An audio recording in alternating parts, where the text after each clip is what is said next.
What's going on, YouTube family? Welcome to the second video of our Tesla Sema build. Now in our first one, we ended up stripping out the whole car, removing the battery, and then cutting the car in half. Today, we actually got the car welded and it's now finally one piece. I'm gonna walk you through that. Today, we're gonna be fitting the roll cage and starting to work on the body kit and some of the other things that we're gonna be doing to make this car a little bit cooler. Now, I wanna reemphasize that the whole point of this build is to buy a regular car, which is this Tesla Model 3, and build it in a regular garage. This is basically my garage on the outside of my house. Now, I did go out and get a lot of tools, so I went and got this table from Harbor Freight. I've been working out of my small tool chest that I got here from Harbor Freight, if you guys can see that, but I do have my bigger box that's sitting here in the background. We're gonna go ahead and bring that in and start bringing more tools in so we can kind of get this build going, because I believe I have about 4.5 weeks before Sema. I believe today is September 22nd. So we don't really have a lot of time. It's getting really close. And my goal was to build this whole thing in 60 days. We see a lot of people, it takes them 1.5 years to do it. But as you can see right here, this is where we're at. So let me walk you through what I've done so far. Now let's go ahead and start off with the front. We have the new body kit, which I'm going to be working on that. It's going to be a completely different look. We opened up the inside here. Like I said, I got some surprises coming. You're going to have to watch the third video for this one. And if we scroll through, you can see right here, the frame is finally welded together and this car is officially a coupe. Now, don't get worried about the welds. I know people are gonna chime in like, oh man, it's rough. We're gonna sand and grind and polish all that stuff, but right now it's all about structural rigidity. So like this thing right here. If you guys look at it, it doesn't make sense, but what I did is we actually cut this open and peeled it and then welded each section because there's 6 different layers of metal. And as we did the last one, we folded it back over, basically almost like welded across, and now it's good to go. Also, my buddy Jeffrey came in and welded some gussets to make it a little bit stronger. We're probably gonna change this floor plan just depending on what we're actually gonna do with the roll cage. And my friend Jeffrey actually started on the roll cage itself. It's been a very long time since I've done a roll cage. I didn't want to risk this because now this steel is crazy expensive. Just this right here is $800, which is absolutely insane. Remember the last time I did a roll cage, I think it was a little over $300 in material. So hopefully you'll see Jeffrey somewhere in the build video, but this is what we're working with right now. Let me go ahead and show you back here. I'm going to be cutting this back half out. So I'm going to be opening this up so we can put a fuel cell and some other cool stuff in here. And then as you can tell on this side, this is where the body kit is. Now this is a wide body kit that I'm going to have to do quite a bit of fabrication to, because as of right now, I kind of got it screwed in. But once again, this is a 2-door Tesla. It is no longer a 4-door. So what I'm going to do right now is I'm going to go ahead and put on the panels just to show you guys what this thing is going to look like. Now it's going to be rough, so don't judge me in the comment section, but we're going to go one by one, and this thing's going to look pretty epic by the time it's done.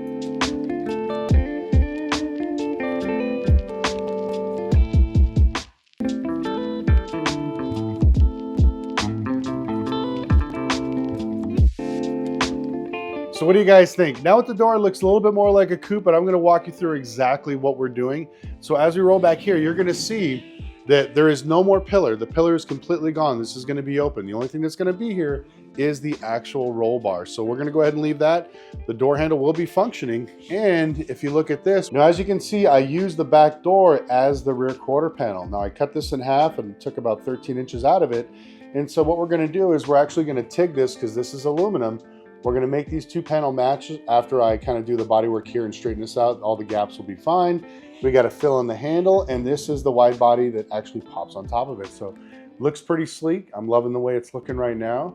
Now the thing that kind of bummed me out is I was hoping this was steel, because I was just going to weld it all the way down the quarter panel and everything else, but I found out that this is steel and that is aluminum. So now I have to actually use what's called panel bond these 2 things together, so this way we have no problems with any of the panels coming off, because now that we can't weld them, we got to make sure that they're 100% strong, because as we're running around the streets of Vegas and Sema, we want to make sure that that doesn't fall off at all. So as we sit here without the battery in the car, you can see how much of a lift and gap we got between the wheel and the wheel arches. Also, once we put this body kit in, it's going to make even more space. So we're going to have to lower this quite a bit. So I believe video 3 or video 4, we're we're gonna have all the suspension and everything in there. So this way we can do coilovers, drop links, and drop this thing almost to the ground. So this way it handles a little bit better. Because remember, it is no longer a basic 4-door economy car. It is now a 2-door sports coupe. So like I said, Elon Musk has been promising a Tesla Roadster for I don't know how long, and we got one here, and it's only taken us probably less than 3.5 weeks to get it to this point, which is pretty cool. So the next basically 3.5 or 4.5 weeks, this will be SEMA show ready. Now I'm going to show you another thing of reason why I'm calling it a Roadster is because the glass is from here back as well as here. So we're actually going to have an open canopy for the sun, the roof, or whatever else. So we're probably going to put a removable panel. Not sure if it's going to be either steel or if we're actually going to use plexiglass so we can top it off. But this will be a Roadster. So every time I refer to it as a Roadster, if anybody wants to chime in the comment section, it's not a Roadster, it's not a convertible. Yes, it is. It's got a target top. So there you go. That's part of it. But it's looking really sleek. You can see how wide. We got about another 6 inches of girth here from the front end compared to the factory front end. Now, depending on how much time I have left, I'd like to know what you guys think. I'm thinking about changing the headlights from the 2024 below era to the newer ones, which is more of a sleeker slanted look. So I'm not sure which one we're gonna go to. I kind of like this look because it looks more bubbly, more happy. I think it'll look funny once we put the front bumper on and all the ground effects and we get everything done. But what I'm going to be doing now is starting to plan out what we're going to do with the actual interior. Now, this is going to be, like I said, a coupe, so none of the back seat, none of the other stuff. We are adding the roll cage because we are making this an actual race car, but what should we do about the interior? Should we keep the factory dash, which I got sitting over there? Or should I do something else? So when I put out in social media that I was going to be building a 2-door Tesla, everybody said it was going to be ugly. It wasn't going to look that great. Even roughed in its current form, I think it looks gorgeous. Just the lines. Once I put the trim right here, everything is going to line up. It's just going to be this nice teardrop open gap, especially once we put the wheels, the fitment, everything together. This thing is going to look mwah, perfect. So let me take you over here and show you what I'm doing. So this is the door that we actually cut open. And the reason why we cut open is there's this thing called NASCAR bars. We want them to come into the door down here and around. If we go over here to the side of the car, I'll show you that what I'm talking about is once we build the roll cage, there's going to be bars protruding out this way to come out here and come back in. The reason why is to help us if we get in any type of side impact while we're racing, we won't basically be crumpled. On top of that, it'll help anybody that's fat like myself hop into the car, because when you have an X-beam right here, it basically leaves a very small gap for you to crawl into. So with the NASCAR bars, they'll be deeper out, so this way it's easier for me to pop my fat ass in there.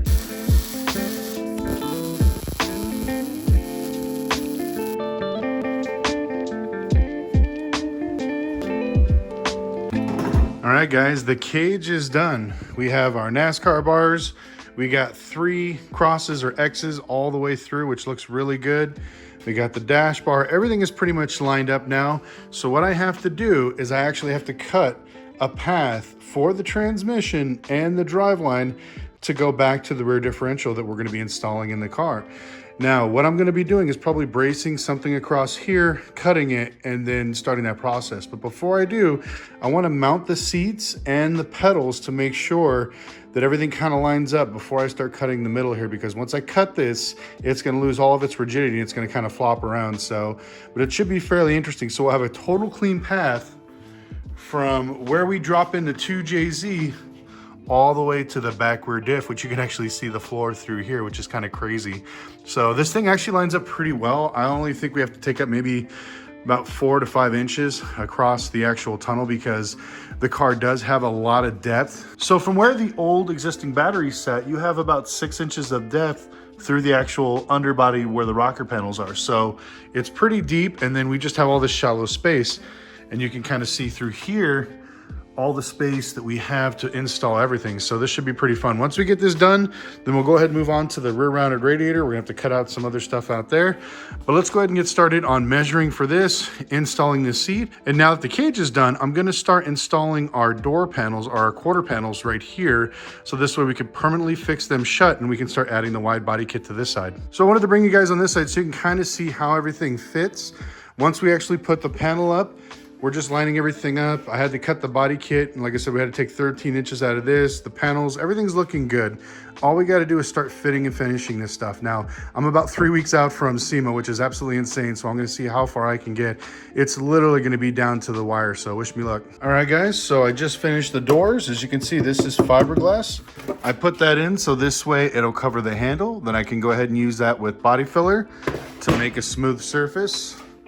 We did both of these. So now what I'm gonna do is go ahead and clean all this up right here. We're gonna be TIG welding some spots right here and then filling this in with fiberglass and body filler to make our actual rear doors the new quarter panel. All right, guys, let me show you what I'm working on today. This is our beautiful 370Z Nissan transmission that I got out of a 2000, I think, 15. It's only got like 60,000 miles. I got an adapter kit, which I'm going to show you. And this is our beautiful Lexus IS 300 that I purchased for a whopping $250. And the reason why I did it is because of this right here, the actual 2JZ. Now, this one is naturally aspirated. It is not turbo, so we're going to have to switch the head gasket, the actual bolts. We're going to do studs and the actual piston rods to make sure that it can handle the power. But pretty much the bottom of the block is exactly the same as a twin turbo Toyota Supra and all the other cars. So I'm going to show you some other stuff. All right, here are some of the things we're going to be putting inside the motor. Shout out to Max Beating Rods. They sent me pretty much everything you see here on the table. We're going to talk about the suspension here in a minute, but we're going to talk about the oil cooler, the intercooler, the lines, the reservoirs, but most importantly, these connecting rods. Without these rods, that Lexus IS 300 cannot handle the pressure from a turbo. So what we got to do now is just install them and we can add our turbo. All right, we are back to the tweaker Lexus IS 300. So what we're going to be doing is we're going to take out everything here, the motor, the transmission. I'm going to try to save as much stuff as I can so I can pretty much just give it away, because once I pull the motor, we're going to use the actual steering rack as well as the rear diff and half of the axles for the actual car. So this way we can balance everything out, try to keep it as one make and model to make it a little bit easier before we go upgrading with quick disconnects and all that other stuff. But this is what we're going to be doing because we only got about 3.5 weeks till SEMA, which is absolutely insane. So I'm going to try to get this thing done as fast as I can. So let's start pulling. All right, guys, we got out the motor. So what we're going to be doing now is cleaning everything up, because I don't like to work on basically dirty, greasy motors. It's better just to clean everything so we see what we're working with, so we can replace all the gaskets, all the seals, do the new head, new gasket, new rods, new bearings, all that other fun stuff. But this is probably where I'm going to end the video. So I want to thank you guys so much for watching. I love doing these builds. Please support these type of videos. A lot of people that watch my regular channel don't even know that I build cars on here, which is pretty hilarious. So I may wind up making a second channel dedicated for just builds. But if you could do me a huge favor, smash the like button, share this with your friends. It would mean a lot. You know, the whole purpose of this build is to be a regular guy in a regular backyard, in a regular garage, working with regular tools to build something truly amazing. And so I have to give a huge shout out to Copart, the sponsor of this build. We are going to be at SEMA together, so if you guys are going, definitely come by and say hello. Now, the whole purpose of Copart doing this is to let people know that they have Copart Select, which helps regular people buy regular cars. You don't have to buy anything salvage or wrecked. They sell clean title cars, bank repos, pretty much anything you need. Or if you're crazy enough and want to buy projects like this, they can help you with that too. So huge shout out to Copart. Make sure you use my link in the description below to sign up for Copart Select. Also, if you have any questions about this project, put it down below. I'm reading everybody's comments for the first 2 hours. I'm answering every single one. And my whole purpose with this build is to get this series kicked off with something positive and keep building crazy stuff like this on the channel. But anyways, I want to thank you guys so much for watching, and we'll see you here soon.